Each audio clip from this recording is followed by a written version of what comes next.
semua nih. Jadi salam kenal buat teman-teman semua juga. Aku Josh. Sebelumnya dapat info nih dari Bu Jasmine untuk request. Katanya kita mau mengadakan satu kelas yang temanya terkait dengan branding sama social media. Jadi untuk itu aku buatin satu sharing khusus buat kalian semua di sini yang related tentang bagaimana kita memandang sebuah branding dan social media pada masa kini. Jadi tema kita adalah branding and social media of the now. Tentunya kalau misalnya kita belum kenal kan belum tahu ya. Jadi kita boleh kenalan dulu satu sama lain ya. Jadi di sini perkenalkan, aku Josh dan di sini kalian bisa lihat aku, boleh kalian panggil aku sebagai entrepreneur, brand strategis gitu, atau dari keinginan pribadiku sendiri yang lagi aku kembangkan, itu terkait tentang filosofi kehidupan. Tapi satu yang pasti, aku selalu berusaha untuk membangun diri jadi seorang unorthodox thinker. Jadi unorthodox thinker adalah bagaimana seseorang itu berpikir di luar daripada box-nya, atau di luar daripada apa yang biasa. Kita berpikir dengan cara yang baru, yang berbeda. Jadi basically perjalanan karirku dimulai sebagai entrepreneur ya, dimulai di tahun 2017 itu dari brand agency yang aku bangun. Brand agency ini sudah berdiri kurang lebih berarti 3 tahun, masuk ke tahun keempat. Dan selama 4 tahun ini fokus kita adalah bagaimana membangun sebuah brand dapat menjadi brand yang relevan pada masanya. Karena setiap masa kita punya cara pendekatan yang berbeda. Dan selama 3 tahun terakhir itu kita sudah menangani kurang lebih 100 brand sampai saat ini. Lalu selanjutnya di Januari 2020, aku bersama partner-partner dan investor kita mengakuisisi Burbushi, brand F&B yang ada di Jakarta, dan kita mengembangkan brand ini menjadi F&B Group yang sekarang growing 7 brand di Indonesia dengan lebih dari 20 outlet saat ini. Dan kita buat satu grup namanya Burbushi Creation. Di situ aku berperan sebagai CFO di sana. Dan yang ketiga, aku lagi membangun mulai di bulan April bulan depan ini. Jadi ini sebuah informasi awal juga buat teman-teman semua.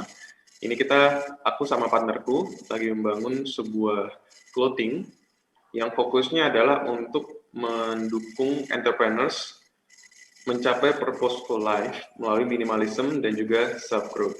Namanya ada Hell on Mind. Jadi pencapaian singkat yang aku jalanin selama ini, awalnya aku bermula dari seorang D-student yang dulu kalau misalnya lihat di SD ya, di SD dulu itu ada ranking di kelas total 42 siswa dan itu aku ranking 38 dari 42. Jadi lumayan sih, ranking 4 dari belakangnya. Dan dulu memang kalau dalam sekolah aku kurang bisa untuk mengikuti pelajaran-pelajaran sifatnya basisnya ke nilai gitu. Ya kalau teman-teman semua juga ada yang mungkin susah di dalam hal tersebut karena mesti ikut standarnya penilaian, menghafal dan lain-lain, ya kita berarti satu aliran ya. Cara belajarnya yang cocok buat aku soalnya lebih ke bagaimana kita berdiskusi dan lebih ke brainstorming tentang satu hal untuk dapat mencapai solusi.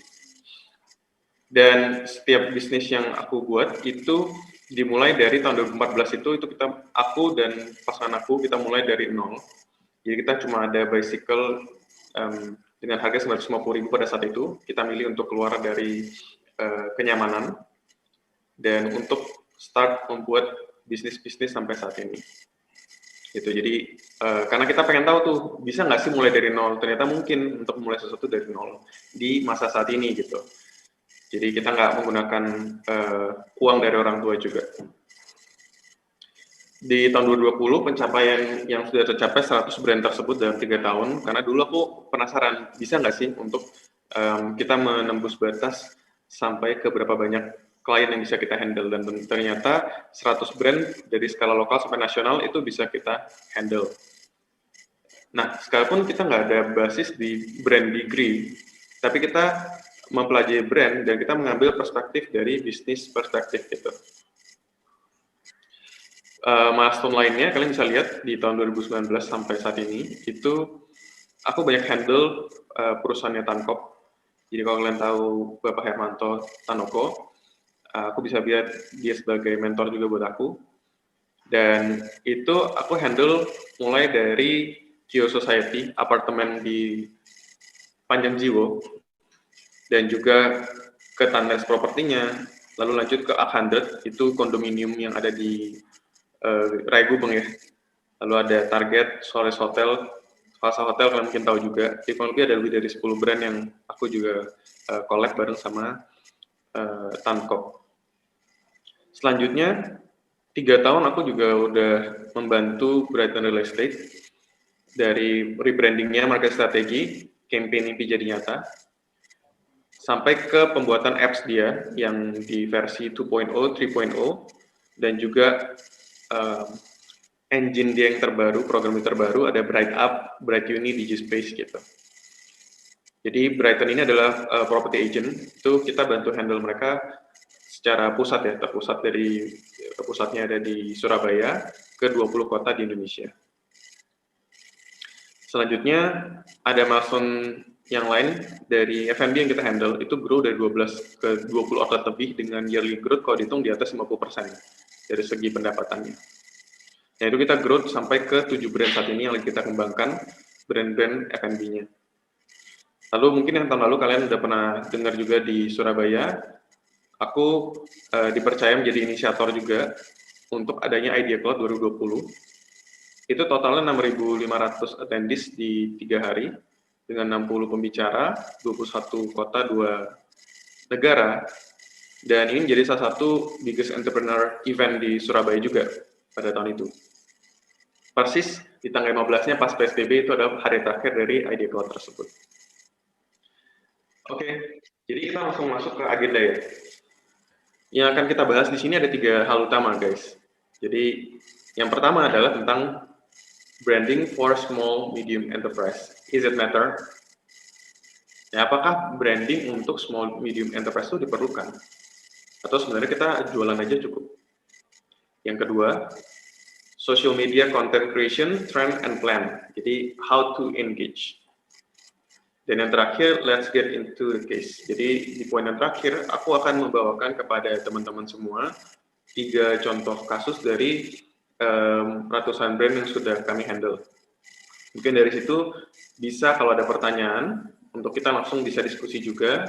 Nanti aku akan bantu menjawab dari sudut pandang agensi aku. Oke, jadi kita masuk ke agenda yang pertama ya. Branding for small medium enterprise. Is it matter? Sebelumnya kita perlu tahu dulu teman-teman, apa itu brand?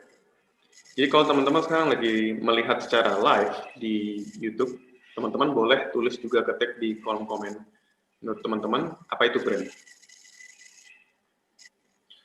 Setiap orang punya banyak persepsi tentang brand. Tapi ini adalah 3 persepsi, 3 pengertian yang kita ambil dan kita gunakan selama 4 tahun terakhir ini.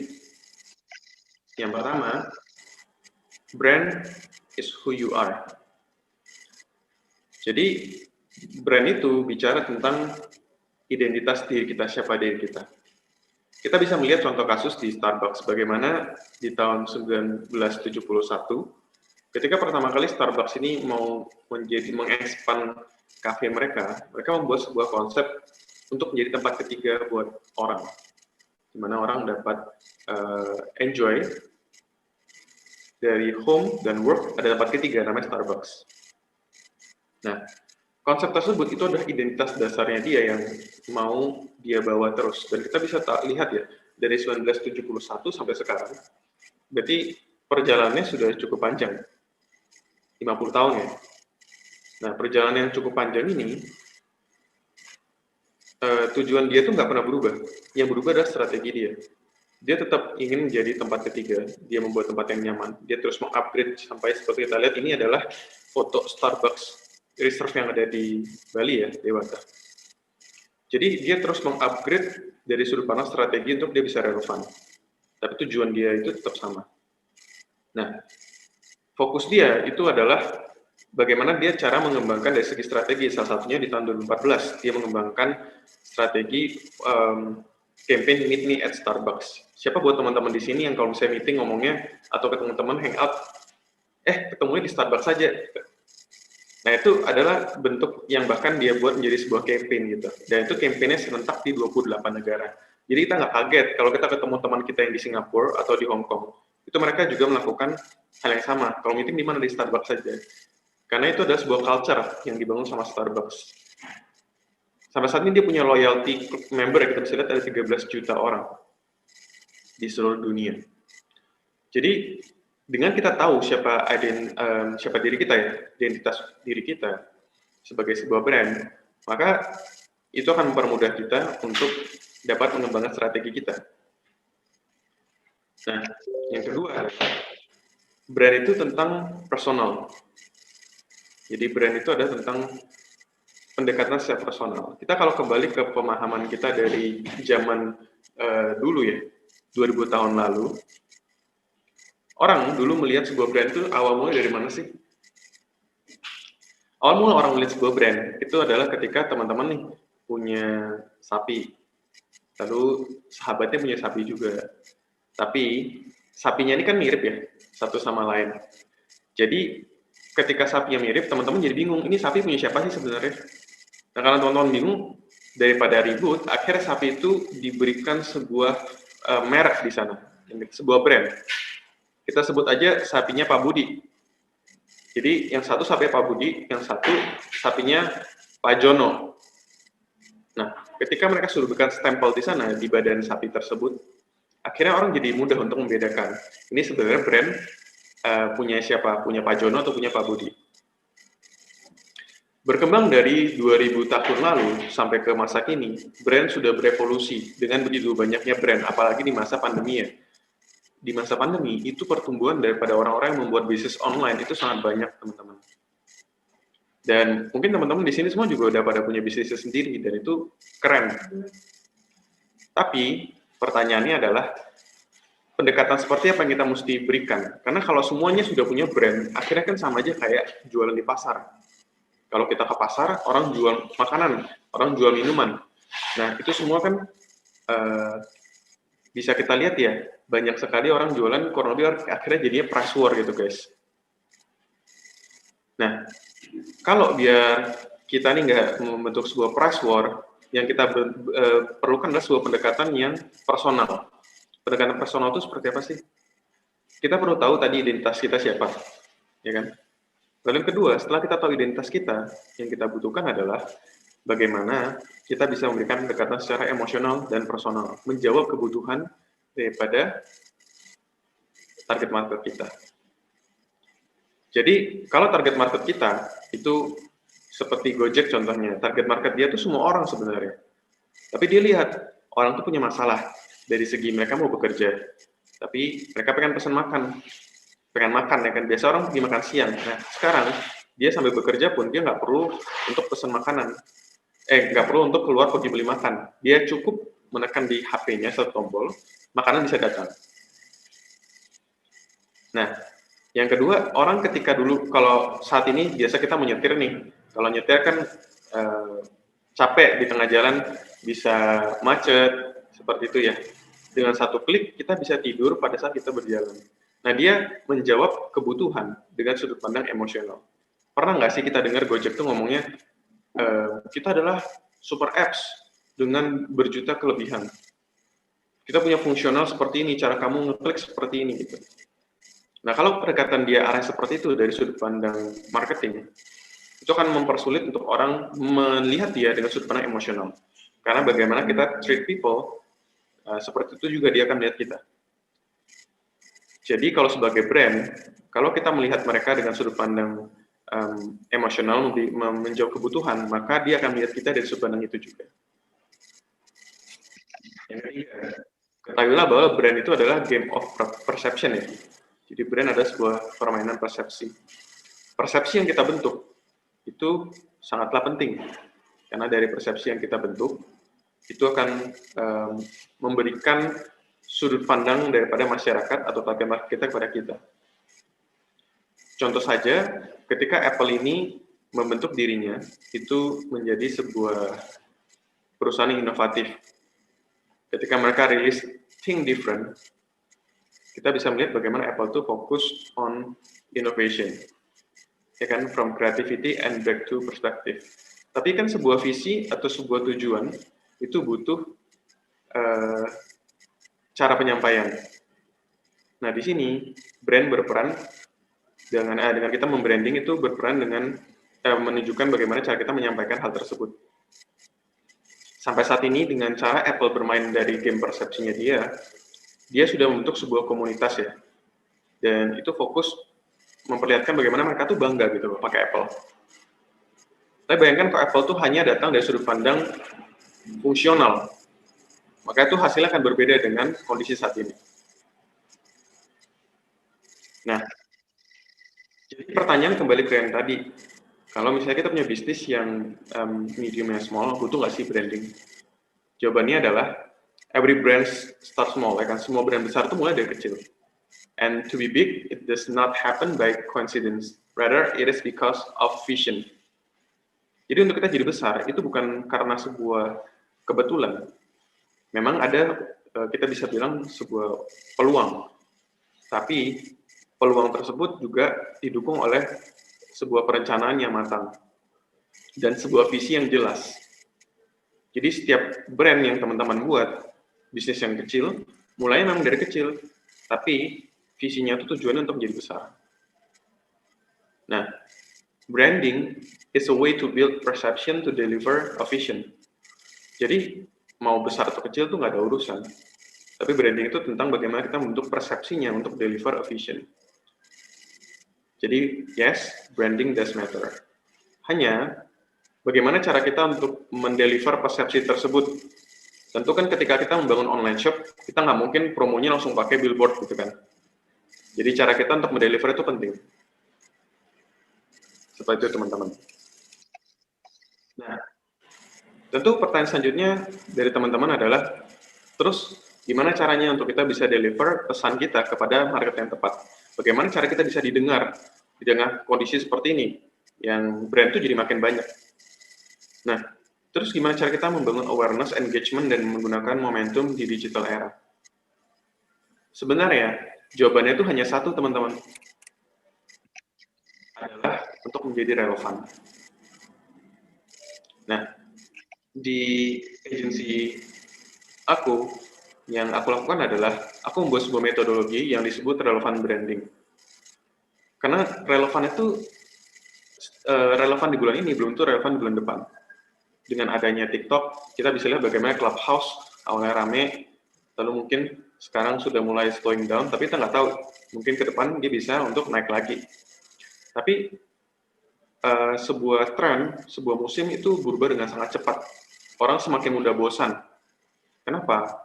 Karena kita sudah terbiasa dengan mengkonsumsi begitu banyak konten di dalam sekali kita membuka aplikasi.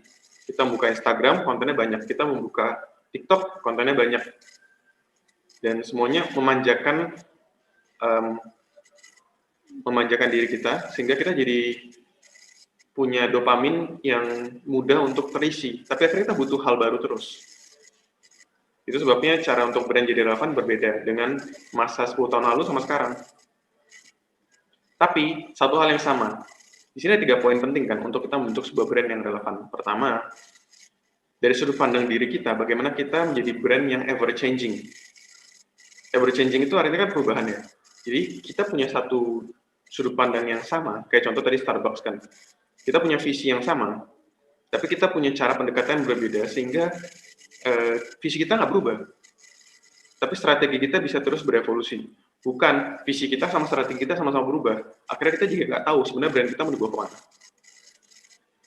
Lalu yang kedua adalah influential. Bagaimana cara si Gojek tadi itu bisa menginfluence market dia?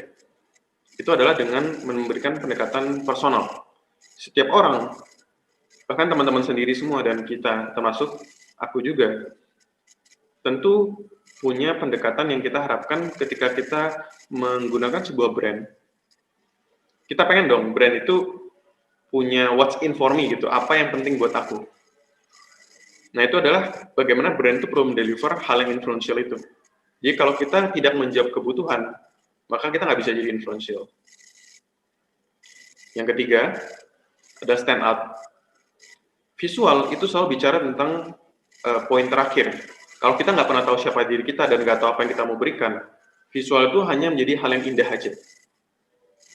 Sekalipun sebenarnya visual itu mengambil 80% daripada 80% daripada apa yang orang pertama kali lihat ya. Jadi kalau kita membuat sebuah konten Instagram yang bagus, itu sudah menjadi sebuah kewajiban. Tapi bagaimana kita bisa terus untuk survive ke depan dan kita bisa bahkan stand out gitu ya. Itu lebih penting visi di dalam dan apa yang kita mau berikan. Karena kalau itu dua nggak ada, orang bakal lewat ke tempat kita melihat kita indah dan they go gitu. Nah, jadi itu adalah poin yang kita mau bahas terkait tentang branding for small medium enterprise. Aku harap di poin yang pertama tadi sampai ke bagian di relevan branding ini teman-teman bisa punya pemahaman yang dapat membantu teman-teman juga mengembangkan bisnis-bisnis teman-teman yang tentunya aku yakin bahwa teman-teman ini bakal jadi the future leader kan. Jadi the future entrepreneur yang dapat menginfluence Indonesia dan juga marketnya teman-teman. Oleh sebab itu, pendekatan ini aku harap juga dapat membantu teman-teman untuk memperbesar bisnis teman-teman. Yang kedua, kita akan membahas tentang social media content creation, trend, and plan, and how to engage. Oke. Ketika kita bicara tentang engage, sebenarnya content creation, trend, and plan itu adalah 3 cara untuk kita bisa engage tersebut. Tapi bagaimana sih kita bisa untuk engage dengan 3 hal tersebut? Di sini aku akan memberikan beberapa pandangan yang mungkin sifatnya ada unsur teknikal, tapi lebih ke mindset ya teman-teman. Karena kalau misalnya mindsetnya kita itu belum tepat, tentunya kita bakal melihat sesuatu itu jadi lebih ke, oh bagaimana cara kita untuk menyelesaikan secara teknis gitu. Sedangkan yang lebih penting itu mindsetnya dulu. Mindsetnya mesti benar dulu gitu. Teman-teman, semua bisa lihat gambar ini ya. Jadi ini adalah gambar Times Square di New York. Kita bisa lihat begitu ramai di sini, banyak taksi, banyak signage gitu. Nah mungkin aku mau tanya ke teman-teman di sini, kira-kira di mana sih teman-teman bisa melihat ada McD jualan? Di mana store-nya McD di Times Square ini? Oke. Buat teman-teman yang sudah menemukan, good. Buat yang belum, boleh sambil dicari lagi. Tapi mungkin aku akan infokan. Posisinya itu ada di kanan bawah ya teman-teman. Di bawahnya billboardnya Maxell itu. Itu ada logonya McD. Teman-teman tahu kan kalau kita di Indonesia, kita melihat McD itu sangat mudah. Di mana-mana M gitu kan. Dan kita bisa lihat ada di mana dia sangat besar penglihatannya. Tapi kalau kita main di sosial media, dari salah satu workshop yang aku ikuti bersama dengan CFO Facebook, total daripada bisnis yang ada di Facebook dan Instagram itu lebih dari 8 juta bisnis. Jadi teman-teman bayangkan, dengan konten begitu banyak, ya kan, itu anggapan kayak Times Square. Untuk kita menjadi appeal gitu, untuk kita bisa menonjol, itu nggak gampang. Untuk kita bisa mendapatkan momentum. Bahkan kita tadi cari McD aja kita mikir gitu kan, mana sih McD ini gitu. Nah bayangkan ketika kita belum punya nama, anggapannya kita masih starting, berarti kan kita baru memulai. Tapi di online marketing ya, di digital ini ada satu hal yang menarik yang jadi beneficial buat kita, tapi juga bisa jadi disadvantage buat kita. Itu adalah kita di online ini main dengan level yang sama, anggapannya mereka bisa promote, kita bisa promote ya kan. Kalau kita di offline, mereka pasang billboard, kita nggak punya budget nih untuk pasang billboard. Tapi kalau di online, kita punya budget yang sama. Dan kita bisa start di poin yang sama. Tetapi kalau start di poin yang sama, sekalipun mereka punya brand yang sudah lebih ada nama, kita punya kesempatan untuk bisa appeal di marketnya mereka juga, dengan brand yang udah existing. Itu bisa jadi plus minus, tapi tergantung bagaimana pendekatan kita. Nah, lalu apa yang perlu kita lakukan dengan hal tersebut? Ini adalah basic principle to engage yang aku gunakan di brand-brand yang aku udah handle. Jadi yang pertama, dari sudut pandang content creation, ada 4 poin. Yang pertama adalah understand your brand and audience. Kenapa tadi sebelum kita masuk ke social media, aku banyak membahas tentang branding. Karena brand kita, perlu kita pahami nih, sebenarnya brand kita ini apa. Karena kalau kita nggak paham, kita juga nggak bisa pakai strategi yang tepat. Yang kedua, kita perlu paham audiensnya kita. Jadi, memahami brand kita dan juga audiens kita, itu menjadi kunci utamanya dulu. Contoh, apakah audiens kita ini lebih senang untuk melihat diskon? Atau apakah audiens kita ini lebih senang melihat foto-foto yang indah? Atau audiens kita lebih senang dengan sebuah sense of urgency? Yang mana? Nah, itu kita perlu pahami dulu. Yang kedua, pastikan konten-konten yang kita buat itu konten yang interesting, relevan, and clear. Jadi interesting itu selalu bicara tentang copywriting, bagaimana cara kita untuk menata pembahasannya kita. Contoh aja, ketika kita bicara tentang ada sebuah kasus nih, kakek tua digigit oleh anjing putih, gitu kan. Nah, kita membuat headline-nya itu persis seperti itu, kakek tua digigit oleh anjing putih. Dengan kita buat sebuah title, seorang anjing menggigit kakek, atau dengan kata depan misalnya heboh, heboh anjing menggigit kakek yang sedang berjalan pulang misalnya. Jadi dengan ada esensi-esensi tambahan di kata depan, di kata heboh yang seharusnya tidak ada related, itu juga dapat memberikan unsur wow effect yang interesting buat user. Nah, relevan itu bicara tentang topik apa yang mau kita bawa. Kalau topiknya kita ini topik misalnya kemarin atau seminggu lalu, mungkin itu udah nggak relevan buat user kita. Jadi sangat penting adalah untuk topik-topik kita ini juga relevan dengan perkembangan yang saat berjalan day to day ini. Yang ketiga itu tentang clear ya, bagaimana kita bisa clear tidak memberikan pesan. Kalau pesannya kita ini nggak jelas tujuannya kemana, ke market yang mana, kita mau serang semua market gitu, itu jadi sulit. Tapi kalau kita tahu audiens kita bisa memberikan pesan yang jelas. Jadi untuk kita bisa memberikan pesan yang jelas, kita mesti tahu dulu yang tadi, brand kita dan juga audiens kita. Yang ketiga, itu bicara tentang test and trial. Tidak ada sebuah strategi yang kalau kita berikan pasti berhasil mujarab. Atau sebuah strategi kita keluarkan, ini sudah pernah digunakan sama brand A dan dia berhasil, kita pasti juga berhasil. Itu nggak ada. Tapi kalau misalnya kita bicara ini strategi yang sudah pernah digunakan dan oleh brand A misalnya, dan kita mau coba gunakan, kita bisa bilang bahwa persentase keberhasilan bisa lebih tinggi karena sudah diterima oleh market, itu bisa. Tapi kalau 100% itu sangat sulit sekali. Sehingga konten itu selalu ada unsur test and trial-nya. Semakin kita membuat konten, seperti teman-teman kalau membuat TikTok gitu ya, itu kan ada unsur test and trial-nya. Jadi test and trial itu adalah cara untuk kita juga bisa get the winning content itu seperti apa. Lalu poin yang terakhir adalah be kreatif. Kenapa be kreatif bukan di poin yang pertama? Karena kembali tadi, fondasi itu lebih penting. Kalau kita tahu fondasi, kita bisa nantinya untuk mengembangkan kemana aja. Tapi kreatif ini sangat krusial di masa saat ini. Ini creative thinking, teman-teman. Itu udah bukan sebuah hal yang kita bisa bilang, oh, hanya untuk orang-orang kreatif. Creative thinking ini adalah untuk setiap pembisnis. Sudah wajib untuk berpikir out of the box. Nanti aku akan tambahkan di poin terakhir bagaimana caranya kita bisa berpikir kreatif.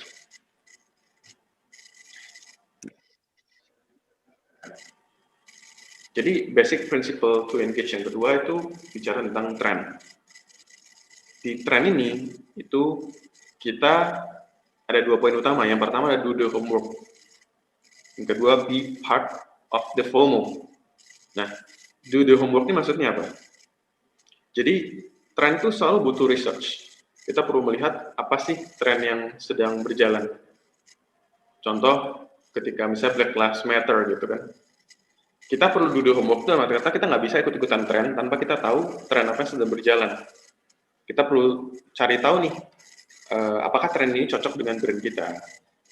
Dari mana asalnya tren ini? Jadi jangan sampai ketika kita membuat tren, mengikuti tren, itu malah akhirnya bounce back sama brand kita, malah menjadi disadvantage. Jadi do the homework itu sangat penting. Ketika kita kita do the homework, kita bisa melihat begitu banyak tren yang berjalan dan kita bisa pilih mana sih yang cocok. Yang kedua adalah be part of the FOMO. Maksudnya apa? Tren itu selalu bicara tentang orang kan latah ya, anggapannya teman-teman. Kalau misalnya ada TikTok atau apa, semua tuh kita nih terbiasa jadi latah. Kita pengen ikutan. Contoh tiba-tiba ketika Bitcoin rame gitu kan, saham rame, wah generasi saham nih, generasi pandemi ya, COVID dibilangnya, pada ikutan main saham. Terus Bitcoin rame, Elon Musk membeli Bitcoin, semua pada ikutan. Itu bagus, tapi kalau kita mulai tuh relate sama brand kita mesti lihat nih, bagaimana kita juga bisa be part of the FOMO, sisi mana nih yang bisa kita ambil. Jadi kalau biasanya kita jadi partisipan, jadi orang yang ngikutin, sekarang ada waktunya untuk kita menjadi orang yang juga membuat konten, tapi konten itu juga akan dapat diikuti oleh orang. Jadi sudah waktunya bukan ketika kita membuat brand ya, mengembangkan brand, bukan hanya kita menjadi orang yang mengkonsumsi, tapi kita juga jadi orang yang memproduksi. Yang terakhir tentang plan. Basically, aku menggunakan 4 jenis plan yang aku pakai di brand-brand yang aku handle. Yang pertama, ada namanya daily plan. Kalau brand kalian itu related dengan customer dan membutuhkan pembelian yang sifatnya harian, contoh F&B, ya kan? Maka kalian perlu mempunyai daily plan yang jelas. Atau kalian membuat social media content yang sifatnya ada 30 hari kan, kalian akan membuat daily plan-nya seperti apa. Tapi daily plan itu selalu harus dilengkapi dengan namanya monthly plan. Contoh, bulan ini sebenarnya mau kalian bahas itu terkait tentang apa? Bulan depan tentang apa? Goal-nya itu apa? Ketika kalian mau bahas hal-hal ini gitu. Jadi, monthly plan-nya jelas. Kalau kalian mau launching produk, itu mau launching misalnya di bulan ketiga. Kalian mau buat campaign-nya itu mulai bulan apa? Apakah mulai bulan 2, bulan 1, atau sebelumnya? After daripada campaign ini seperti apa? Nah, itu dibuat di monthly plan-nya. Jadi, kalian punya tema setiap bulannya. Daily plan itu lebih ke hariannya. Nah, backup plan ini juga penting. Kalau kalian udah buat strategi nih, 3 bulan. Bulan kedua udah coba, ternyata kelihatan strateginya nggak jalan. Kalian mesti punya backup plan. Nanti mau dibuat seperti apa nih arahnya, tapi biar smooth. Karena kalau kalian tiba-tiba menghapus konten gitu kan ya, karena nggak berhasil, itu kan juga image-nya kurang bagus buat orang yang sudah mengikuti. Tapi misalnya kalian membuat bisnis baju clothing, baju perempuan gitu ya. Kalian buat seri di bulan Januari terkait dengan warna biru, di bulan Februari terkait dengan warna merah. Kalian di bulan Februari nggak berhasil. Nah, bukan berarti bulan Februari kalian hapus juga, tapi mesti ada backup plan. Merah ini bisa dikaitkan dengan apa? Bisa dikembangkan kemana lagi? Yang terakhir adalah kita juga mesti punya namanya no plan. No plan ini adalah sebuah plan yang mendadak. Nah, fungsinya apa? Tren itu kadang bisa datang di tengah-tengah daily dan monthly plan. Jadi punya no plan untuk sebuah hal yang mendadak itu penting. Jadi kita bisa ikutan dengan go with the trend, go with the momentum. Karena kalau kita nggak go with the momentum, ya kita perlu buat momentum, betul. Tapi dua hal ini sama-sama penting untuk bisa go with the momentum dan juga make the momentum ourselves. Jadi ini 3 poin penting ya, basic principle untuk engage. Yang pertama dari segi content creation-nya, kedua dari trend, dan ketiga dari sudut pandang perencanaannya. Kalau teman-teman nanti ada pertanyaan, boleh terkait ini. Karena kembali teman-teman, kalau terkait hal yang sangat teknikal, itu bisa kita pelajari, nanti kita bakal lihat setelah ini dari contoh-contoh kasus. Tapi, aku ingin membagikan kepada teman-teman pola pikirnya dulu. Pola pikir apa sih yang perlu kita punya sebagai pembisnis muda? dan sebagai orang yang bergerak di di digital marketing, di online marketing, itu sudut pandang apa yang mesti kita punya. Oke, tidak terasa kita sudah masuk ke poin yang ketiga. Let's get into the case. Di sini aku akan bagikan 3 case yang aku handle dari ratusan case yang ada. Dan aku harap 3 case ini juga dapat mencakup semua yang kita bahas tadi juga. Dan semoga ini juga bisa bermanfaat buat teman-teman. Are you ready? Case yang pertama, a property agent company where you can bring your dreams beyond. Ini adalah tentang Brighton, yang aku dipercaya sama 3 tahun untuk menghandle dia. Ini adalah Brighton sebelumnya. Jadi kita bisa melihat bahwa Brighton ini adalah property agent yang sudah berdiri di tahun 2011. Bedanya dia dengan property agent lain apa? Ada kan brand-brand property agent yang lainnya ya. Yang membedakan adalah Brighton ini fokus bukan ke franchise. Jadi dia fokusnya lebih ke anggapan mengempower apa yang kita mau lakukan. Ya kalau teman-teman mau nih membuka kantor agent, sama Brighton tuh bisa dibukain. Teman-teman punya kebutuhan, punya support system yang bisa membantu teman-teman berhasil. Contoh, perlu disupport dari sudut pandang branding, teknologi, ada reward, gitu kan. Daripada mulai nol, bisa mulai sama Brighton. Nah, ini adalah penampakan Brighton di tahun 2017, sebelum aku masuk. Jadi, mereka sudah mencoba untuk mendeliver message-message itu, dan menurut aku, untuk pada masanya, mereka mendeliver dengan baik. Karena di masa ini juga dia sudah punya apps loh teman-teman. Apps untuk property agent. Tapi yang terpenting adalah bukan kita hanya melihat pada masa kini. Branding itu bicara tentang bagaimana kita mencapai visi. Sehingga yang kita perlu lihat adalah bagaimana kita untuk bisa one step ahead, atau kok bisa 10 step ahead ke depan. Oleh sebab itu dari situ aku mulai mengerjakan dari 3 poin tadi terkait dengan relevant branding. Kita melihat dari sudut pandang ever changing-nya ini, apa sih yang mau dicapai sama Brighton? Oh, dia ini pengen fokus ke inovasi dan juga ke sistemnya untuk disampaikan kepada masyarakat. Karena itu yang dapat membantu masyarakat. Dari sudut pandang influential, oh, Brighton ini target market kan lebih ke anak muda. Jadi kita bisa melihat pada tahun 2017, milenial tuh pengennya instan. Coba aku tanya teman-teman, kalau teman-teman pengen instan nggak? Kalau misalnya lagi bosen, pengennya lihat HP, buka langsung happy gitu ya. Kalau misalnya kita lagi kesepian, pengennya langsung dia ada misalnya pacar langsung di depan bawa bunga gitu, naik mobil mewah. Semua pengennya instan.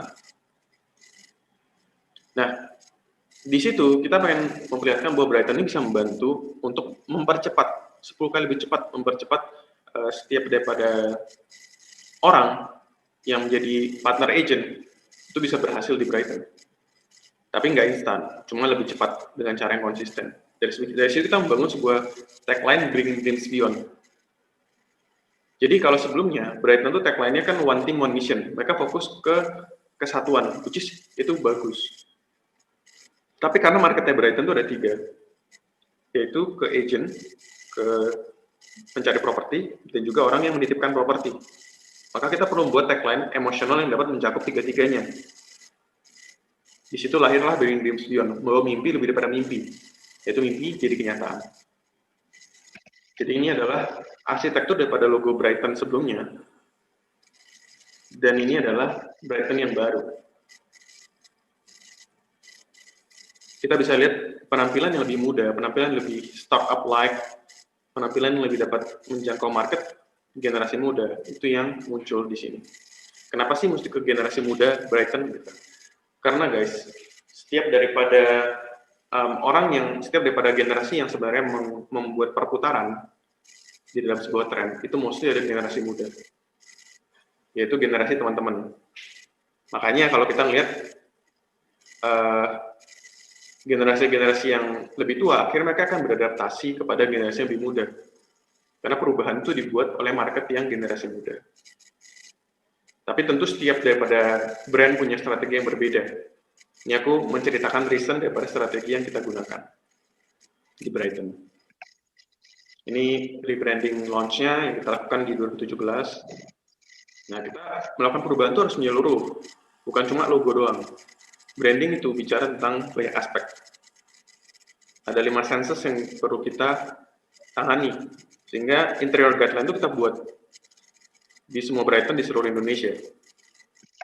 Kita lihat di 29 kantor ya, di 20 kota sekarang ya, itu semua juga punya standar yang sama. Dari segi communication media mereka juga punya keselarasan. Kalau teman-teman lihat dari warnanya, dari supergrafik yang ada, lingkaran O-nya, termasuk juga dari websitenya dan juga application-nya. Ini adalah penampilan dari Brighton Apps 2.0. Nah, kalau teman-teman nanti mau ngeliat bagaimana sih Brighton 3.0, itu teman-teman yang suka TikTok, boleh nanti bakal download aja karena itu cocok banget. Kalian bisa ngeliat properti dengan cara pandang yang berbeda gitu, nggak ngeliat kayak searching gitu kan bosan ya. Tapi kalian bisa ngeliat properti itu hingga scrolling kayak TikTok, dan itu semua isinya video-video yang inspiratif dan kreatif gitu. Langsung bisa di-download di App Store dan juga di Play Store. Jadi kita memberikan pendekatan di 3.0 itu bagaimana properti itu bisa dilihat dengan tepatnya brand properti itu bisa mempunyai pendekatan yang lebih menyenangkan, nggak kaku gitu. Kita menggunakan pendekatan lebih mudah. Lalu dari segi dress code, kalau teman-teman tahu dulu di tahun 2017 ke belakang, agen properti itu pakai baju itu kayak baju promosi. Jadi semuanya isi ada nomor telepon, ada nama, ada tagline, semuanya dari satu baju ini semua isinya tulisan-tulisan. Nah, kita melihat sebenarnya apakah akan lebih baik ketika kita bisa mendeliver dengan cara yang lebih sederhana? Karena pesan yang orang bisa dapat itu ketika melihat sesuatu itu terbatas. Informasi yang kita lihat sehari kan banyak. Kalau informasi itu penting, kita ingat. Kalau enggak, kita nggak ingat. Jadi kita buat message-nya itu lebih sederhana dengan warna dan juga elemen-elemen penting. Nah, itu Brighton menjadi brand properti pertama yang konsepnya menggunakan bomber. Gitu. Dengan baju langsung model lebih ke fashionable, bukan lebih ke baju promosi. Bahkan mereka juga kita buatkan batik khusus Brighton. Jadi ketika ada momen-momen Indonesia gitu, mereka dapat menggunakan batik khusus punya Brighton. Ini kita bisa lihat perkembangannya. Jadi kita sempat menghandle kurang lebih 2,5 tahun ya untuk sosial medianya. Saat ini mereka sudah dapat mengerjakan secara mandiri, dan which is itu adalah goal yang selalu kita inginkan sebagai agency, bagaimana sebuah brand itu bisa mandiri. Dulunya itu followernya 1.600, yaitu grow ke 15.000. Itu kita grow bagaimana kita bisa grow mereka secara organik ya, dengan handle lebih dari 1.200 postnya mereka, dan bisa grow itu lebih dari 500%. Nah, dari segi sosial medianya kita bisa lihat feed sebelumnya sama feednya mereka saat kita mengubah itu. Saat ini udah berubah lagi nih, feednya udah beda lagi. Karena seperti yang tadi aku sampaikan kepada teman-teman, bahwa setiap daripada apa yang kita kerjakan itu goalnya sama, tapi relevansinya yang perlu kita adjust dengan kondisi masanya. Nah, ini ada suatu kesempatan yang luar biasa juga, karena aku dan Brighton kita berhasil membuat sebuah campaign mimpi jadi nyata. Di mana campaign ini adalah campaign yang menarik, bisa mencapai 3 market tersebut. Kalau kita buat campaign-campaign kan banyak ya, yang keren-keren. Tapi apakah campaign itu bisa bertahan lama? Dan apakah campaign itu bisa masuk sampai ke usernya itu merasa memang dia menghidupi itu? Itu penting, karena branding tanpa eksekusi yang baik hanya sekedar kata-kata manis. Tapi branding dengan eksekusi yang baik menjadi sebuah hal yang membangun kehidupan atau digunakan di dalam kehidupan orang. Mimpi jadi nyata. Aku sampai dapat satu cerita, salah satu agent Brighton itu kan ada yang ikut ke Komsel ya, kayak komunitas itu. Lalu di Komsel tersebut ditanyain kan biasa, namanya siapa, statusnya gimana, pekerjaannya apa, dan lain-lain. Nah, ketika dia tanya, anggap namanya, dia bilang, nama saya Joni, gitu kan, status single. Nah, pekerjaannya apa? Jawabannya bukan agen properti. Jawabannya adalah Pekerjaan saya membuat mimpi menjadi nyata. Nah, ini ada hal yang menarik ya, kita mungkin bisa ketawa dengarnya, wih lucu ya jawabannya gitu, tapi itu adalah bukti bahwa dia juga merasakan bagaimana dia membuat mimpi jadi nyata. Buat para pencari properti bisa mendapatkan properti impian. Buat agent-agent yang bergabung jadi partner, mereka punya mimpi yang bisa tercapai, mau ke luar negeri, mau beli rumah yang besar, dengan cara yang baik. Dan secara sosial media, ini adalah konten-konten yang kita buat terkait dengan mimpi jadi nyata. Dari tahun 2018 sampai saat ini masih berjalan, itu hanya dari DM Instagram, itu ada inquiry lebih dari 4.500. Jadi teman-teman bisa bayangin, DM Instagram itu seberapa sulit kan kita untuk bisa mendapatkan inquiry gitu kan, atau seberapa menantang itu, tapi kita bisa mendapat 4.500 inquiry dari satu campaign yang kita buat secara berkelanjutan. Itu sebabnya pentingnya konsistensi. Nah, ini juga ada video-video yang kita buat. Kalau kita lihat video properti, kan banyak orang ceritanya tuh lebih ke, mungkin arahnya mereka lebih milih profesional ya. Seperti kami, agen properti, memberikan solusi yang terbaik, dan lain-lain ya. Tapi kita membuat pendekatan yang berbeda, dan aku pengen ngasih lihat salah satu video ke teman-teman. Mungkin video ini bisa juga menjadi inspirasi, nanti kalau karena ini dari online, mungkin agak putus-putus ya. Jadi teman-teman kalau mau lihat lengkapnya bisa langsung lihat di YouTube. Ini ada video-video yang aku buat konsepnya, bekerja sama juga dengan tim produksi dari Brighton. Selamat menyaksikan.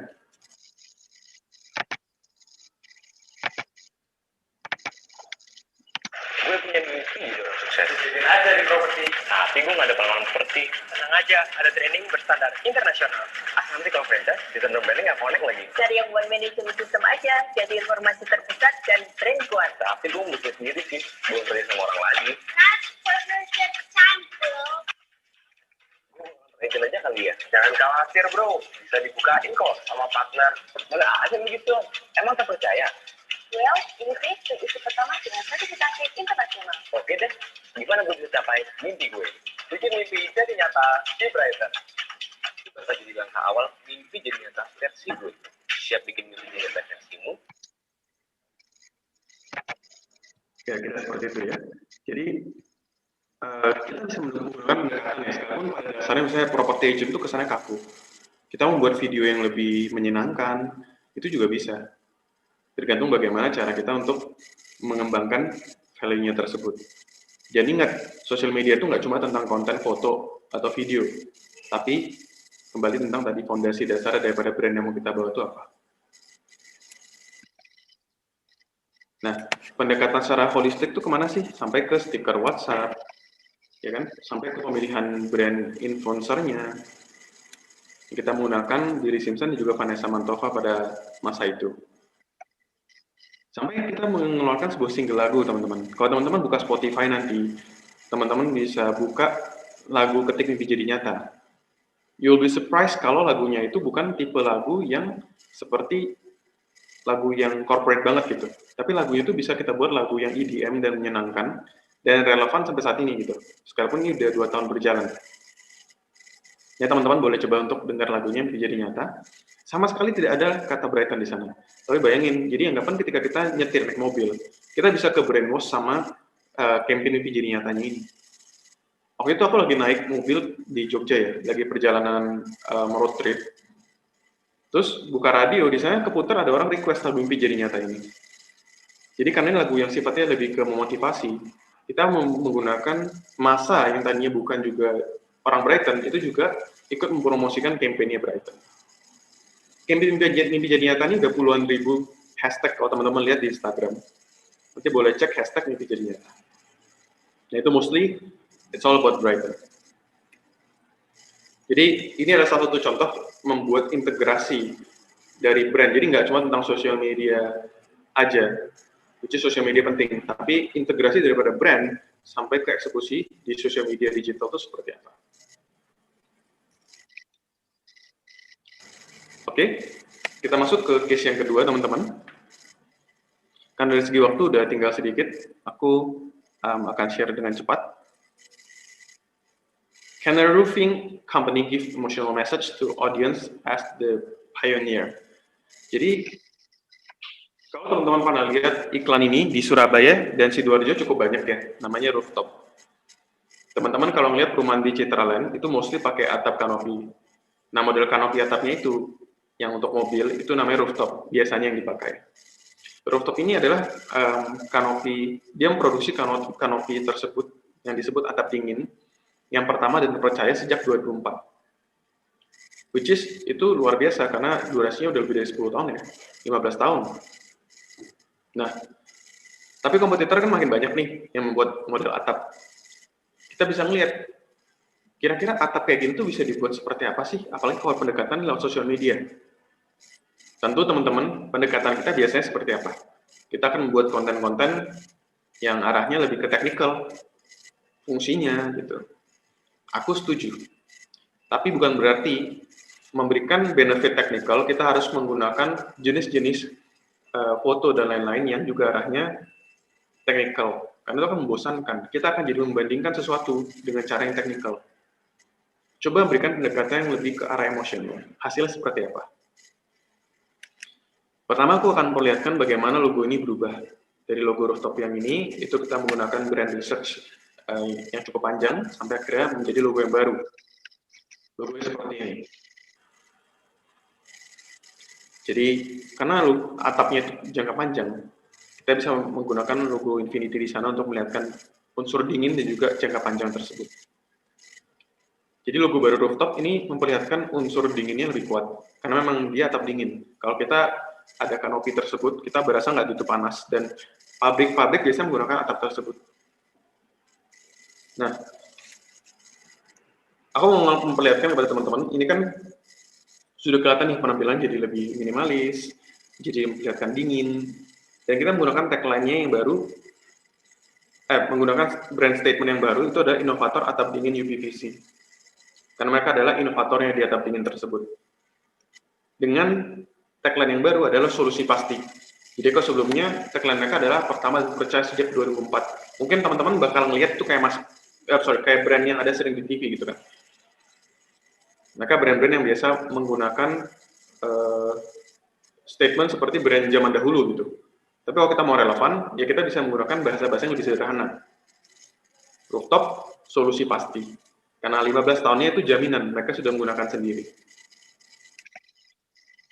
Kita membuat websitenya dia juga kesannya lebih ke minimalis modern, dingin, dan juga menyenangkan ya kalau untuk dilihat.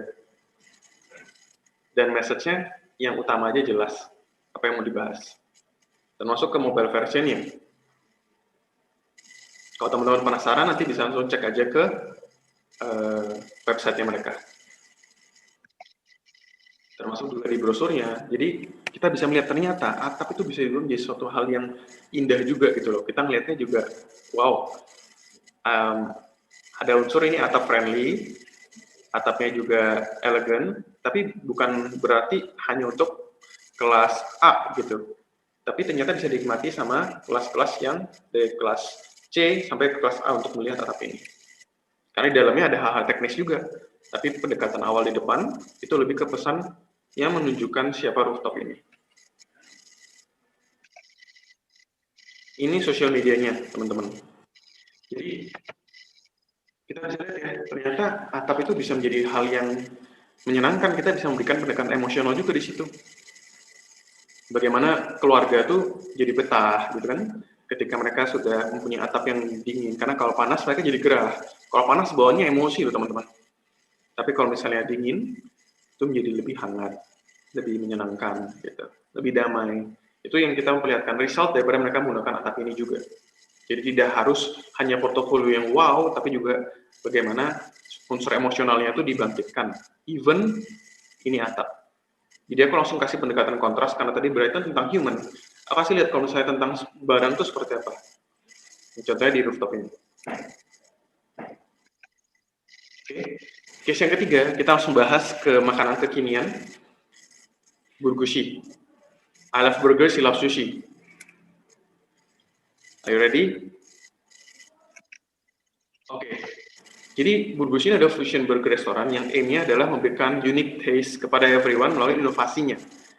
Kalau teman-teman belum pada nyobain, langsung boleh pesan yang lagi ada di Surabaya ya, dan di Jakarta, di Tangerang, dan juga di Bandung, ke GrabFood atau GoFood, tinggal ketik burgushi di sana. Jadi kita menggabungkan makanan Western juga makanan Jepang. Kalau kita lihat di atasnya ini, yang ada ayam maskot kita ini namanya Puma maskot kita. Jadi di Puma ini bawahnya dia yang dia berdiri itu Reskatsu. Jadi itu tidak menggunakan burger roti, tapi itu menggunakan nasi teman-teman. Lalu kita tutup dengan nori. Tapi isi-isi di dalamnya itu ada yang Western, ada juga yang Japanese, ada juga yang chicken. Ini contoh-contoh foto-fotonya kita tentang makanan burgushinya, yang juga kita gunakan di konten sosial media. Ini ya. Ini variasi-variasinya. Tim burger yang fokus arahnya ke Western, tim sushi yang arahnya ke Jepang, dan tim chicken yang lebih ke internasional.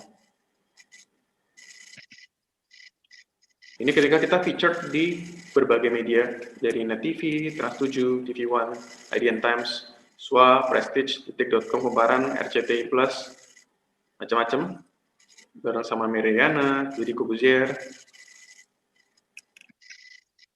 Ini sosial medianya kita. Jadi sekarang kita udah verified dan growth organik kita sekarang 80 ribuan ya. Itu 70 ribu sebelumnya. Oke, kita langsung akan bahas hal teknikal terkait juga dengan yang kita bahas di content creation tadi yang di depan. Pertama, ini preview terbaru kita yang kemarin baru aku ambil ya, kemarin malam tuh jamnya. Jadi khusus buat teman-teman ini aku siapin. Kita lihat dari bagaimana kita menggunakan nama dan juga dari segi deskripsinya di awal ketika orang masuk. Nama kita gunakan Burgushi, kita tambahkan register karena kita ada register. Jadi nama Burgushi ini sudah melekat, orang pikir menu burger sushi itu adalah Burgushi, sehingga mereka menjual makanan Burgushi, padahal Burgushi itu adalah brand. Oleh sebab itu kita kuatkan namanya Burgushi register di sana. Lalu kita masuk ke dalam deskripsi. Nah teman-teman pastikan di deskripsi itu kan terbatas. Pesan-pesan yang dimasukin di sana itu ada pesan-pesan yang kita harapkan mereka tahu, tapi tentu nggak bisa semua. Jadi kita pastikan yang utama. Di sini kita bisa lihat Burgushi yang utama apa? Yang pertama promonya. Jadi orang cari makan tuh sekarang cari promo. Thanks to online, ya kan? Jadi kita langsung kasih promo di depan itu apa yang berjalan di masing-masing platform. Selanjutnya kita jelaskan siapa kita. Di situ kita jelaskan kita sebagai your number one burger sushi. Lalu selanjutnya waktu durasi bisa pesan. Kalau mereka mau pesan jumlah banyak dan kan makan Burgushi itu banyak yang unik ya, mereka bilang ini mesti dipotong atau dipakai hand glove atau makannya gimana sih karena gede banget. Nah, kita membuat video cek 20 cara makan Burgushi. Gitu. Jadi pendekatan-pendekatan secara emosional ada, pendekatan secara hard sell-nya ada, deskripsi diri kita ada juga. Jadi pastikan sebelum kita membuat tulisan-tulisan ini, kita tahu apa yang mau kita taruh di sana. Dari segi highlight, teman-teman bisa lihat, ini ada highlight ketika kita baru sama Bon Cabe. Sekarang kita lagi collab sama mie Bon Cabe. Lalu kita lagi membuat Korean series bareng sama brand ambassador kita. Kita ada promo, ada giveaway, dan store. Jadi, apa yang utama di sana, itu juga mesti jelas memperlihatkan apa yang kita lagi mau jual. Atau lagi mau kita sampaikan. Kalau kita bicara tentang makanan, itu sering bicara tentang foto makanan, betul teman-teman ya, yang lezat. Aku buka di sini buat teman-teman semua untuk teman-teman tahu perbedaan tentang insight-insight makanan. Kita lihat dua yang paling kanan, ini adalah menu yang sama. Jadi ini adalah menu namanya chicken beef mentai. Dua-duanya fotonya bagus, sama-sama fokus ke makanan, yang satunya lebih zoom in. Nah, tapi kita lihat bagaimana engagement-nya itu menurun ya. Jadi yang paling kanan ini adalah yang lebih lama ya, kurang lebih 6 bulan lalu. Lalu yang di tengah ini adalah yang baru-baru ini, bulan Maret. Kita ngeliat engagement-nya nurun teman-teman. Dan kalau kita dari apa yang kita lakukan biasanya, memang foto makanan ini sebagai filler yang bagus. Tapi mereka butuh hal yang baru. Jadi nggak cuma makanan-makanan yang udah existing, tapi juga mereka ada makanan baru. Nah, kita lihat sebelah kiri. Ini ada contoh makanan yang baru. Dengan reach yang nggak beda jauh, cuma 16.000, kalau dibanding sama yang kanan 11.000, tapi orang yang send itu banyak tuh, 83. Kan? Itu artinya mereka ngeliat bahwa makanan ini makanan baru nih, seru nih, saus bon cabe gimana gitu kan. Jadi itu juga penting untuk kita lihat sebenarnya makanan-makanan mereka suka seperti apa, dan momentum itu penting untuk dibuat. Jadi makanan ada hal-hal baru yang bisa kita deliver. Ini contoh ketika kita membuat satu hal yang baru, kita ada foto makanan sama BA-nya. Kita lihat kok yang komen dikit ya. Tapi jangan salah teman-teman, kalau kita buka dari segi insight, oh ternyata orang tuh seneng lihat like-nya. Gitu. Yang nge-save dikit, yang share dikit gitu. Tapi mereka nge-like-nya banyak. Dibanding sama dua yang reach-nya lebih tinggi, yang chicken menta ini. Jadi, kita bisa ambil kesimpulan bahwa setiap konten itu punya karakteristik, dan setiap brand itu beda-beda teman-teman. Ini adalah contoh bagaimana kita ngelihat dari sudut pandangnya Burbushi. Nah, ini post yang baru kita launch kemarin, baru aja. Teman-teman kalau mau ikutan bisa nih, kita lagi ada giveaway senilai 1 juta. Cuma tinggal pilih kira-kira ini makan pedes, yang menang siapa gitu ya. Video lagi mau kita launch di akhir minggu ini.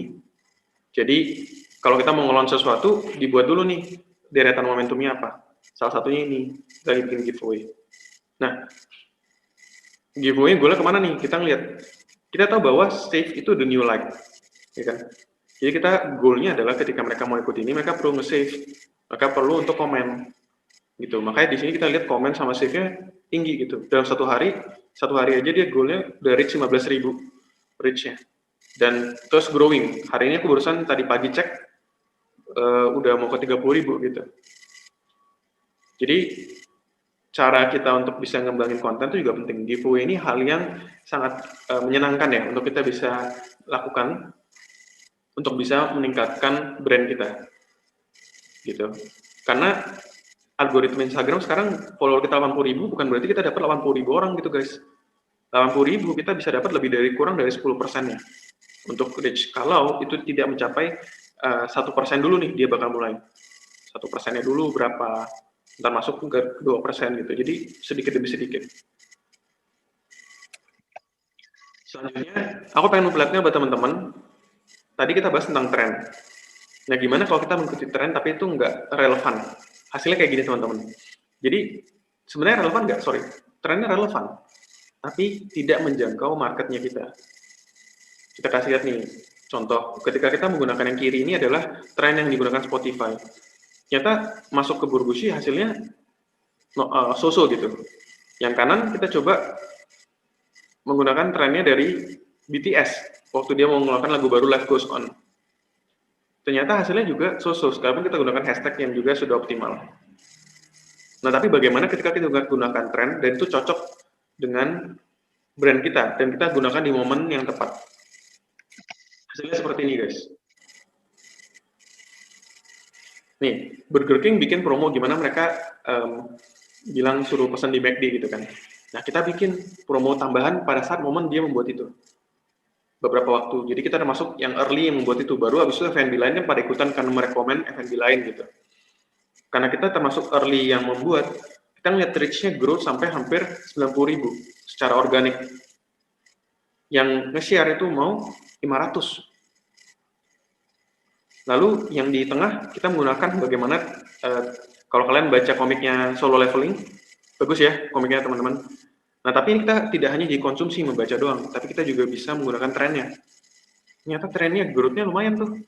Like-nya cukup banyak, reach-nya 30.000. Lalu yang kanan, kita buat tren yang dari Twitter. Ada tentang surat cinta. Itu juga, ternyata dari segi reach, dia growth-nya tinggi juga. Dan organik semua gitu. Jadi, ini adalah contoh kita gunakan tren, dan itu relevan dengan brand kita. Di momentum yang pas. Jadi itu pentingnya juga momentum.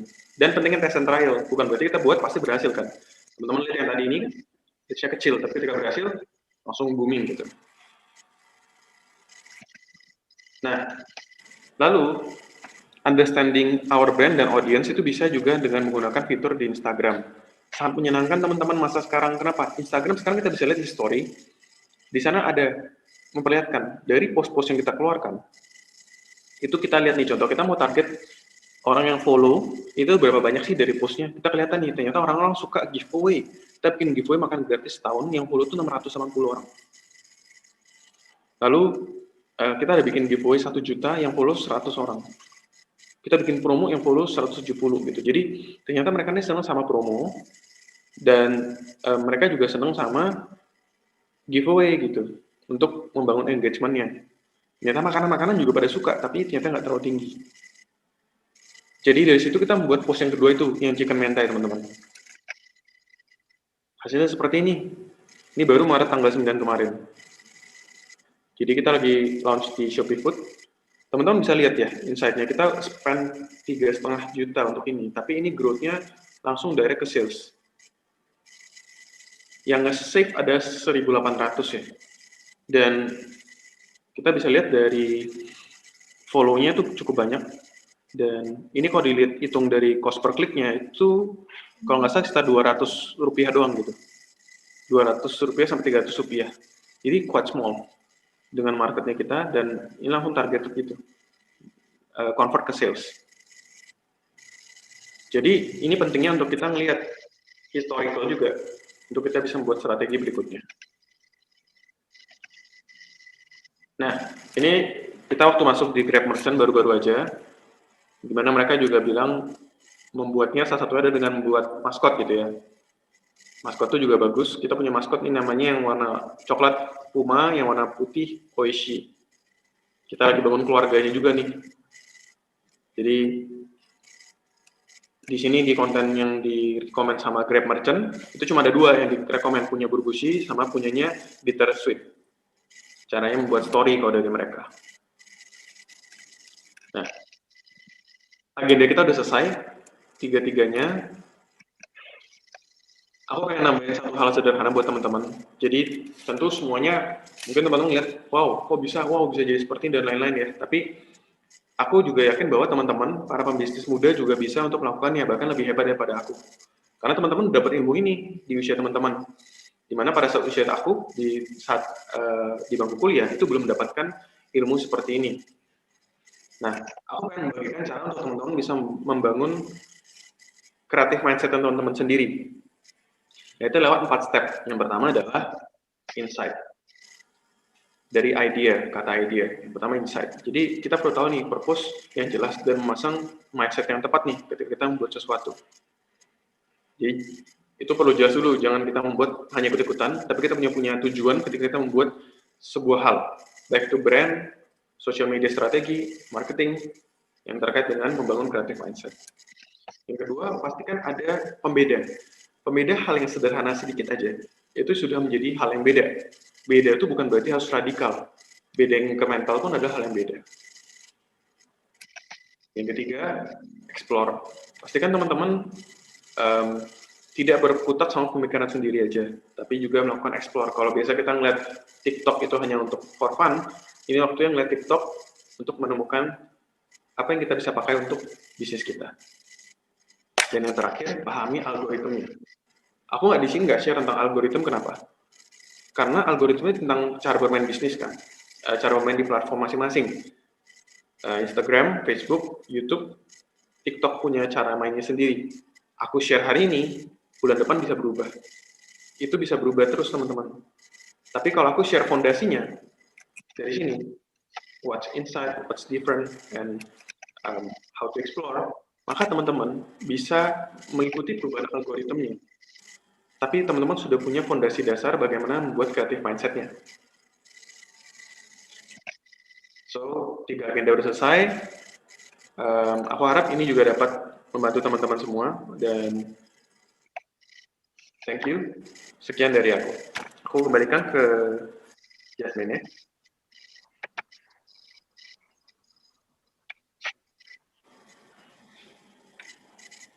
Oke, thank you Ko Joshua, penjelasannya lengkap banget, terus seger juga karena jam 12 kita lihat burger sushi sama lihat BA-nya Burgusi yang cantik banget. pada komentar di YouTube katanya cakep dan seger, nggak tahu yang seger YouTube-nya apa ceweknya. Thank you so much, sangat-sangat insightful.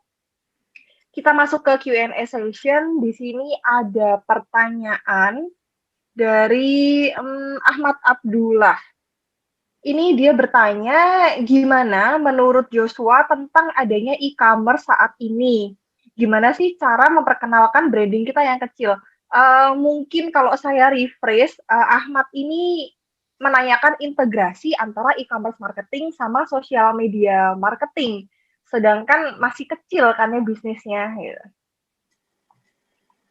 Oke. Basically sebenarnya kan seperti tadi ya, kalau setiap platform itu punya cara mainnya sendiri. Tapi integrasi social media sama e-commerce itu nggak bisa dipisahkan. Dalam arti kata, kalau e-commerce itu kan pasti akhirnya orang langsung kita ngejual produk gitu kan. Memang Shopee membuat cara berbeda sekarang.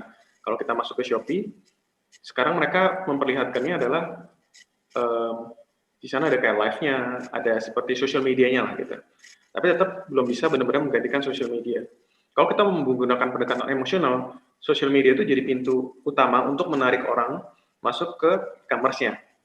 Tapi kalau memang kita mau pendekatannya secara lebih ke fungsional, kita mau langsung main harga nih, karena memang kita mainnya lebih ke sana gitu. Kita langsung ke e-commerce-nya aja, nggak apa-apa. Cuma masing-masing punya cara main yang berbeda. Dan mungkin nanti aku bakal bisa lebih explore itu ketika bisnis baru yang aku share itu, nanti aku bakal mulai di bulan depan kan. Kalau itu ntar udah mulai jalan, teman-teman ntar boleh share, boleh follow juga tuh di helenmind.id. Nanti kita sama-sama bisa ngeliat nih, dari hasil risetnya seperti apa ketika kita mencoba mengkorelasikan antara social media marketing dan juga e-commerce marketing. Oke, thank you Kak Joshua. Ya, so far pertanyaannya itu karena ada pertanyaan lain kebetulan sudah terjawab di materi juga.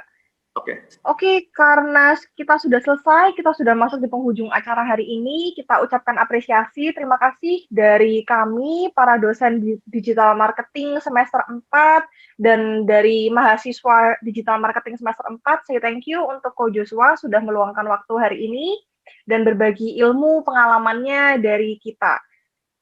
Oke, kalau begitu, Ko Joshua dipersilahkan untuk meninggalkan Zoom. Karena sesi selanjutnya, ya thank you. Sesi selanjutnya adalah pemaparan materi UAS untuk teman-teman DM4 ya. UTS, sorry. Karena kita minggu depan itu sudah UTS, jadi izinkan saya share screen dulu. Oke. Saya langsung share di sini ya, biar kalian lebih jelas juga. Jadi UTS-nya adalah tanggal 7 April.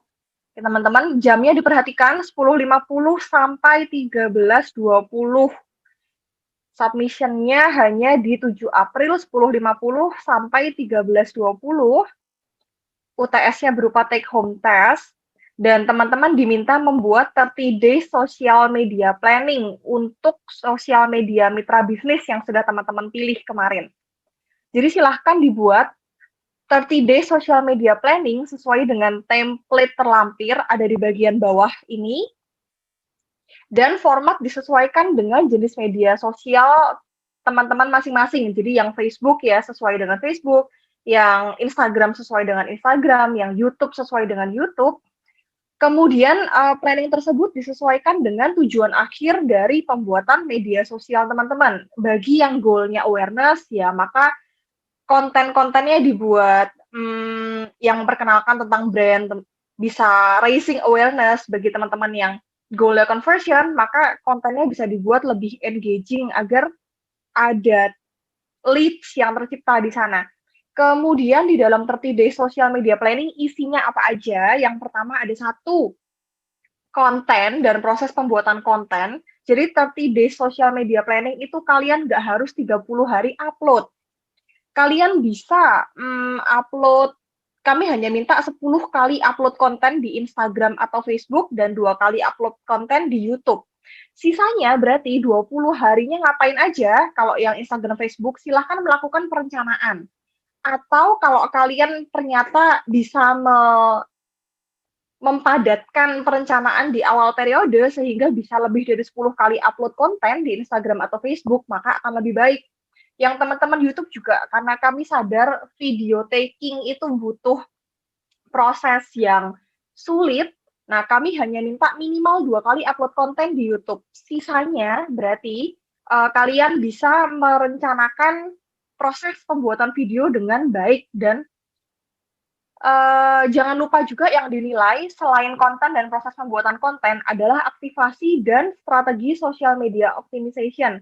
Termasuk di dalamnya kalau kalian mau merancang, Bu, saya mau bikin giveaway, Bu, saya mau bikin kuis, Bu, saya nanti Instagram Stories-nya tuh mau isi polling-polling supaya bisa interaktif dengan audiens, Bu, saya mau endorse, Bu, saya mau ads, maka silahkan, sangat-sangat diperbolehkan. Karena semakin banyak jenis aktivitas yang kalian lakukan, semakin beragam, semakin matang juga perencanaannya, semakin baik nilainya. Kemudian di dalam 30 Days Social Media Planning, tadi ada apa aja? Ada konten, ada jenis aktivitas, kemudian ada juga social media marketing dan ads. Nah, social media marketing itu nggak cuma ads ya, teman-teman. Kalian juga bisa melakukan endorsement, kalian bisa melakukan giveaway atau quiz, itu diperbolehkan, terserah kalian. Kira-kira menurut kemampuan kalian sanggupnya nih melakukan social media marketing yang mana? Kalau sanggup melakukan 3, sanggup giveaway, sanggup quiz, sanggup ads ya, why not? Silahkan lakukan, nilainya akan bagus juga. Tapi kalau teman-teman hanya bisa melakukan 2 atau 1, no worries juga, nilainya akan menyesuaikan. Tapi yang pasti, bagi teman-teman yang platformnya memilih Instagram atau Facebook, kalian wajib melakukan ads Instagram dengan durasi minimal, ads Facebook dan Instagram dengan durasi minimal 3 hari. Jadi, 3 hari ads yang pertama, kemudian ada jeda, silahkan lakukan 3 hari ads yang kedua. Gitu ya, teman-teman. Nggak mahal, karena kalau nggak salah budget ads itu 20.000 per hari. Jadi, seharusnya masih affordable untuk kalian. Karena seharga kopi janji jiwa kan. Jadi, masih sangat-sangat affordable, jangan khawatir. Itu mengenai 30 Day Social Media Planning, formatnya ada di bawah, akan saya jelaskan. Nah, untuk tanggal mulainya, kita serempak. Mulainya di 6 April dan berakhirnya di 6 Mei. Jangan sampai ada yang mulai, Bu, kalau saya mulai 7 April gimana? Bu, kalau saya mulai 8 April gimana? Tidak ada pengecualian, semuanya serempak mulai 6 April dan berakhir di 6 Mei 2021. Oke, semakin aktif dan kreatif aktivitas Anda, semakin baik juga penilaian yang kalian dapatkan.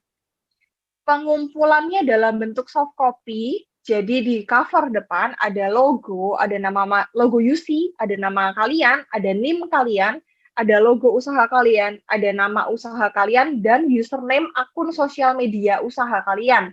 Kalau akun Instagram, maka silahkan dituliskan @siapa-siapa-siapa. Kalau Facebook, maka silahkan dituliskan namanya. Kalau YouTube juga silahkan dituliskan namanya. Kalau bisa dalam bentuk link juga lebih bagus. UTS dikumpulkan dalam bentuk soft copy, landscape, berarti tidur ya. Formatnya adalah PDF dan disubmit di e-learn. Kemudian, supaya para dosen bisa membantu keep track progresnya teman-teman, UTS mohon disalin dan diupload ke Google Spreadsheet.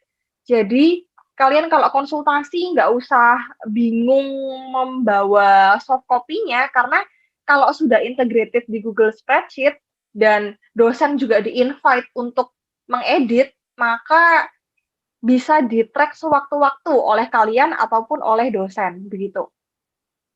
Link Google Spreadsheet harap disertakan di dalam PDF. Nah, batas pengumpulannya adalah Rabu 31 Maret, Rabu 7 April harusnya pukul 10.50. Kemudian keterlambatan pengumpulan akan dikenakan minus poin 10. Oke, terus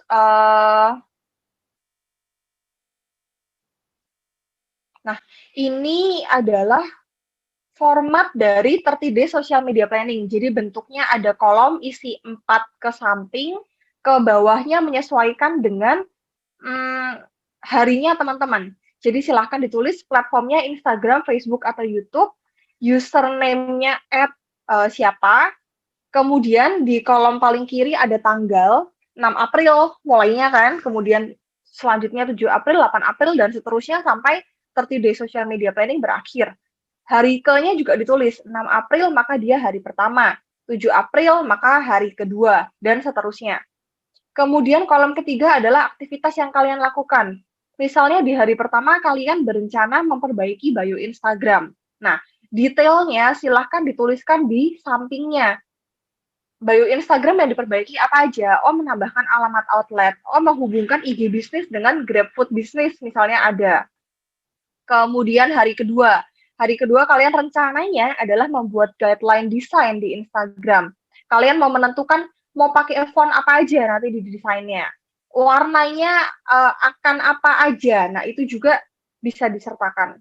Dan seterusnya ya, teman-teman. Jadi, aktivitas ini di kolom yang ketiga aktivitas diisi kalian aktivitasnya rencananya ngapain, kemudian di detail rencana aktivitas itu berisi penjelasan dari aktivitas yang sudah kalian rancang. 30 hari harus terisi semua, jadi nggak ada nganggur selama 30 hari. Kalau nggak diisi gimana, Bu? Ya, maka nilainya juga tidak diisi maksimal. Kemudian ini detailnya, kolom tanggal diisi apa aja. Oh ya, teman-teman, kalau misalnya ada yang belum jelas, maka bisa ditanyakan ke Asmah atau Asdos di kelas masing-masing ya. Karena Asmah dan Asdos sudah menyelesaikan 30 days planning ini tahun lalu, jadi paham cara pengisiannya. Bagi teman-teman mahasiswa yang masih bingung, bisa bertanya di grup kelas masing-masing. Nah, rubrik penilaiannya adalah yang pertama, kelengkapan isi 30 days social media planning. Kalau kalian mengisi 30 hari semuanya, maka nilainya juga maksimal. Kalau hanya mengisi 20 sampai 25 hari, ya nilainya dapat 65 sampai 80. Mengisi 10 sampai 20 hari aja, kalian hanya dapat 50 sampai 65 dan seterusnya. Kemudian variasi aktivitas yang kalian rencanakan. Kalau ada lebih dari 2 jenis aktivitas yang berbeda, maka nilainya maksimal. Aktivitasnya apa aja? Nah, sudah disertakan kan? Aktivitasnya ada upload konten, ada giveaway, ada quiz, ada polling, ada endorsement, ada ads, dan aktivitas yang lain. Jadi, kami sudah sertakan 6 pilihan aktivitas yang bisa kalian lakukan. Kalau kalian mengisi lebih dari 2 aktivitas, maka nilainya udah maksimal, teman-teman. Tapi kalau kalian hanya mengisi 1 jenis aktivitas, yaitu upload konten, ya maka hanya dapat 50 sampai 65. Kemudian rubrik selanjutnya adalah kerapian dokumen UTS. Kalau sesuai format dan rapi, ya nilainya langsung dapat maksimal juga. Nah, selanjutnya yang akan dinilai adalah partisipasi di kelas. Kalau kalian aktif pada 5 sampai 6 pertemuan, maka ini akan membantu 5% dari penilaian kalian. Tapi kalau kalian selama 5 sampai 6 kali pertemuan hanya ada Zoom-nya aja, tapi kalau dipanggil dosen nggak nyaut, ternyata AFK, ya mohon maaf tidak maksimal, gitu. Oke, ini mengenai UTS-nya. Apa saya ada yang kelewat ya, Bapak Ibu? Kok hanya saya? Ya udah. Kalau begitu teman-teman, karena kita bisa selesai lebih cepat dari rencana, teman-teman diperbolehkan untuk meninggalkan YouTube Live dan masuk ke Zoom kelas masing-masing jika membutuhkan mentoring. Jadi silahkan berkonsultasi dengan dosen kelas masing-masing, entah di grup atau di line. Silahkan sisa waktunya sampai 13.20 ini kalian manfaatkan untuk mentoring sebelum UAS, supaya nilai UAS-nya bisa maksimal. Oke, jangan lupa hari ini presensinya adalah, saya ingatkan sekali lagi ya, presensinya berupa tulisan tangan berisi summary dari materi pembicara hari ini. Di dalam 1 lembar kertas, tuliskan summary-nya pakai tulisan tangan ya teman-teman. Kalau tidak tulisan tangan, tidak dianggap present hari ini, tidak dianggap hadir. Di dalam summary tersebut, kalian tuliskan nama, NIM, dan kelasnya kalian. Kemudian kalian submit ke e-learn sebelum jam 13.00. Nah, itu maka sudah dianggap hadir. Dan teman-teman bisa mengisi kuesioner dari pembicara hari ini. Ko Joshua sudah ada kuesioner yang disiapkan, silahkan kalian isi. Kemudian, oke, sudah selesai, itu aja to-do list-nya. Oke teman-teman, kalau gitu kita sudahi sesi kelas besar hari ini. Silahkan meninggalkan YouTube Live. Kita ketemu di kelas kecil sesuai dengan appointment konsultasi dengan dosen masing-masing. Oke, see you.